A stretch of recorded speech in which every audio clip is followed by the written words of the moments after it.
Hola, ¿cómo están? Comenzamos con esta clase introductoria a la arquitectura y el pensamiento de Kant. Para no hacer una grabación tan larga, vamos a dividir la clase en tres partes. En la primera parte vamos a enmarcar a Kant según los tres niveles de aproximación que propone la cátedra: general, intermedio y específico, y también vamos a analizar dos de sus primeras obras desarrolladas durante la década del 50. En la segunda parte seguiremos analizando sus obras más conocidas de mediados de la década del 60, y en la última parte vamos a analizar dos obras de fines de los 60 y principios de los 70 con algunas conclusiones. Se preguntarán por qué estudiar a Luis Kant en este último tramo del año. En primer lugar, nos sirve para terminar de articular algunos conocimientos repasados durante el año, porque Kant es como una especie de rótula entre la modernidad y la posmodernidad. Y en segundo lugar, por el peso filosófico que le otorga a sus obras, nos permite comenzar a dialogar sobre el pensamiento proyectual.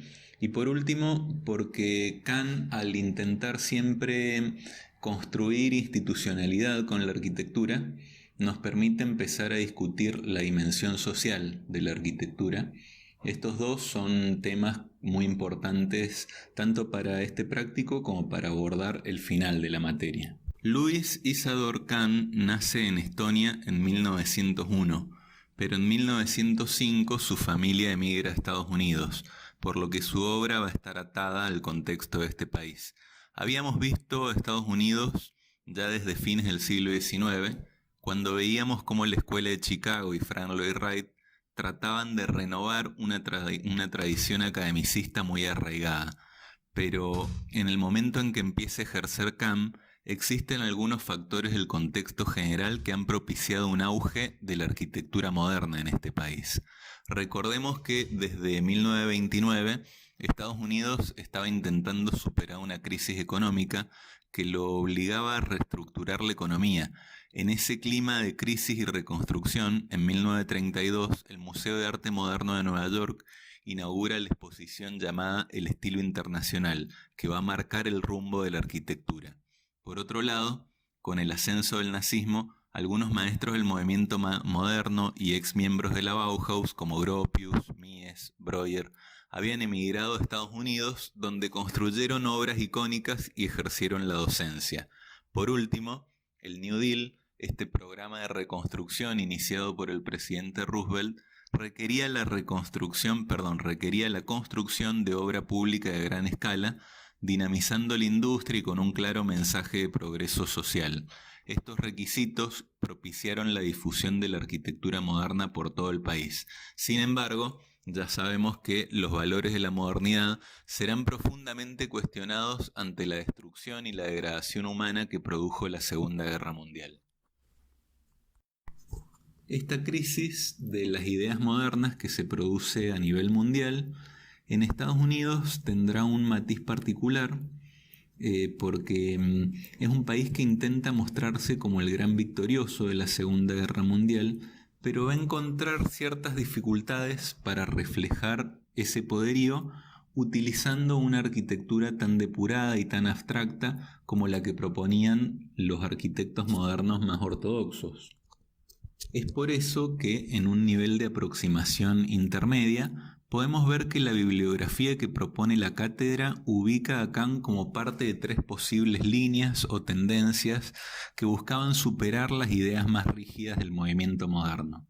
En algunos textos lo encontrarán como parte del debate sobre la monumentalidad, es decir, que si en la arquitectura moderna se trataba de reflejar un espíritu de austeridad e incluso de cierto utilitarismo, bueno, en esta época algunos arquitectos van a tratar de incorporarle un sentido de lujo, de confort o incluso de cierta cuestión trascendental. En otras bibliografías lo sitúan como parte de una corriente que propone retomar el vínculo con la historia. Si el movimiento moderno rompía con el pasado, algunos arquitectos de esta época, de después de la Segunda Guerra Mundial, van a buscar reinterpretar las enseñanzas de la historia.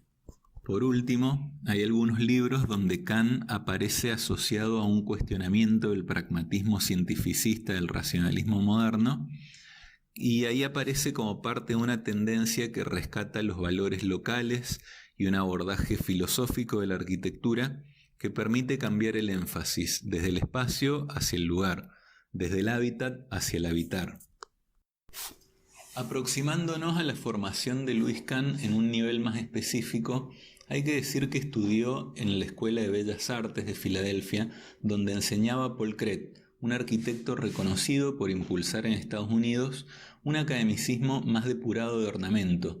Esta interpretación del Beaux Arts lo acerca de los pioneros del racionalismo, como Boulez, como Ledoux, aunque también hay que decir que influye en su arquitectura la admiración que tenía Kahn por Le Corbusier, a quien había conocido en esta exposición del estilo internacional cuando pasó por Filadelfia.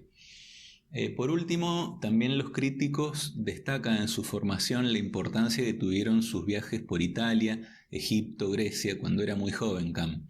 Estas 4 influencias son decisivas para entender en la arquitectura el poder simbólico de las formas puras en la arquitectura de Kahn, el vínculo entre estabilidad y monumentalidad, el contraste entre la luz y la estructura y el facetado que producen las sombras sobre las caras de los volúmenes, ese contraste que hay entre los planos iluminados y los planos en sombra.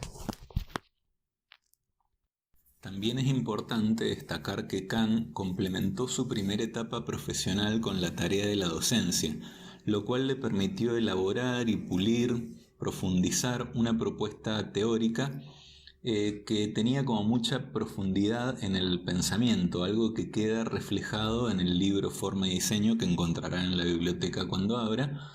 Y como veremos a continuación, Kahn en ese libro posiciona la forma en un plano trascendental y atemporal, mientras que el diseño, como actividad mundana y gradual que realizan los arquitectos, intentará alcanzar ese estado ideal sin conseguirlo del todo. Aunque esta visión resulte demasiado metafísica, de ella pueden desprenderse algunas pautas de diseño muy claras, como el hecho de acentuar y fomentar el valor cívico de la institución a la cual se busca dar sede con la arquitectura.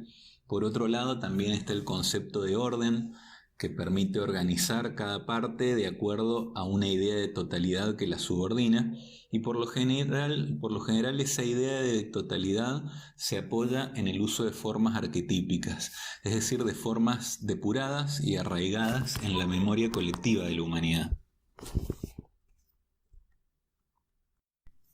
Para ver cómo se concretan estas premisas de diseño, les propongo realizar un recorrido aproximadamente cronológico por su obra.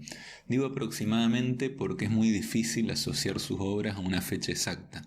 Si bien en la arquitectura siempre se produce un desfasaje entre el encargo, el desarrollo del proyecto y la construcción de la obra, en la arquitectura de Kahn estos desfasajes son como aún más pronunciados, los plazos se estiran, incluso quedan registros a nivel gráfico y casi que se ven en el mismo proyecto, esta cuestión que tenía Kahn de iniciar una y otra vez el proyecto desde cero, como tratando de encontrar aquella forma trascendental y poderosa que permita guiar la totalidad del diseño. Bueno, en esta diapositiva les he ubicado hacia la derecha las obras como más conocidas y a la izquierda están ubicados algunos hechos que nos permiten entender el contexto de esas obras. Van a ver que tenemos el fin de la Segunda Guerra y la Guerra Fría que nos van a recordar sobre esta búsqueda de la monumentalidad. También está señalado el libro de Venturi que coincide justo con la muerte de Le Corbusier, que evidencia cierto cuestionamiento al movimiento moderno. Y por último, la crisis del petróleo, que va a dificultar la construcción de algunas obras como más ambiciosas que tuvo. Como ejemplo está ya al final la Asamblea de Daca, que se termina recién en 1982.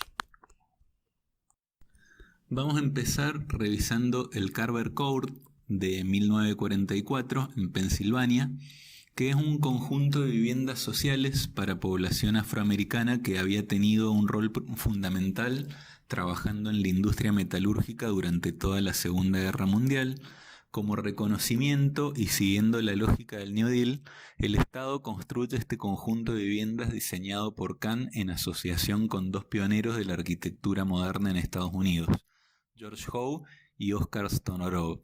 A Kenneth Frampton este conjunto le resulta inexplicablemente torpe. Quizás porque es un poco básico el diseño paisajístico. Fíjense que va a la calle como formando un rulo muy básico, muy rudimentario, y a ambos lados se ubican tres tipologías diferentes. Una de ellas, a la izquierda, es una tipología muy reducida, otra de 2 pisos acá a la derecha, en color blanco. Esa es como que no termina de decidirse si es una vivienda blanca moderna o si es una típica casa americana en balloon frame, en entablonado de madera. Mejor me parece situarnos en la tercera tipología que se ve allá atrás, de 2 pisos. Ahí la vamos a analizar mejor. ¿Por qué? Porque nos permite comenzar a entender cuál será el aporte de Kahn a la arquitectura. En esta tipología retoma la idea de Le Corbusier de ahuecar la planta baja, concentrando la circulación en un pequeño núcleo, tal como había hecho Le Corbusier en la Ville Savoie, y generando un espacio intermedio que los habitantes podían utilizar como garage, como expansión, y que incluso podían ir completando gradualmente de acuerdo a sus necesidades. Esta idea de completamiento ya la había explorado Le Corbusier en Argel y en la Maison Bleuler, pero la gran diferencia con Le Corbusier es que esta tipología empieza a incorporar algunos elementos como la madera, que también forma parte de la tradición constructiva de Estados Unidos, y donde el color de la madera natural permite romper la frialdad de la forma, la frialdad de la funcionalidad tan estricta. Pese a que sea una vivienda social sin grandes ostentaciones, en el interior también pueden notarse estos destellos de calidez material, incorporando la madera en su color natural y, por supuesto, ese pilar mostrando la nobleza del ladrillo. En el Carver Court, los arquitectos diseñan un centro comunitario, una idea que Kahn intentará incorporar posteriormente en encargos de muy distinta índole. En este centro comunitario pueden notarse algunos detalles que Kahn reconocía como lecciones de la historia o de la arquitectura vernácula. Por ejemplo, está organizado a partir de la agrupación de unidades simples, como en los pueblos de pescadores. También tiene una pequeña torre, como en la plaza medieval de la ciudad italiana de Siena, y las sutiles salientes en la forma generan misteriosas facetas en sombra. Eso por mencionar 3 detalles que luego podrán apreciarse en los dibujos que realizó Kahn durante sus viajes. George Howe, socio de Kahn en el Carver Court, era director del Departamento de Arquitectura de Yale, la universidad donde trabajaba Kahn, y que le encarga una obra por la cual comienza a ganar reconocimiento internacional, la Galería de Arte de Yale, una obra que paradójicamente pasa desapercibida en su entorno, adecuándose al color y a la geometría del contexto urbano marcado por edificios historicistas. Hay que destacar cómo retoma algunas direcciones de los edificios aledaños con un retranqueo muy sutil para marcar el ingreso principal y generando una pausa en la esquina, sin macizarla, para que respire la esquina y permitiendo señalar un segundo ingreso, y también generando un telón de fondo con el edificio neovictoriano que se encuentra detrás. Hay que notar que pese a retomar el ladrillo neovictoriano con el color cálido del entorno neogótico, el lenguaje es moderno y depurado, donde la lámina delgada de ladrillo y la cortina de vidrio en este caso dan una sensación de liviandad. A su vez es una planta estrictamente racional, con una banda funcional que incluso puede leerse desde el exterior, pero los interiores están perfectamente delimitados como en la arquitectura clásica. Empieza a notarse en esta obra un equilibrio entre tradición y modernidad. Si nos fijamos en los detalles constructivos de esta obra, podremos apreciar que los casetones de la losa siguen un dibujo misterioso. En realidad se trata de una malla de módulos piramidales que van formando un reticulado que permite generar un espacio donde se ubican todas las instalaciones requeridas para esta gran planta libre. El resto de los requerimientos funcionales de la galería se saldan en esta franja central que atraviesa todas las plantas, donde puede empezar a apreciarse la división que realiza Kant entre espacios servidos y espacios de servicio. Otro gesto para destacar es la escalera, cuyos tramos forman un triángulo equilátero inscripto en el volumen cilíndrico que está coronado por un ingreso de luz cenital.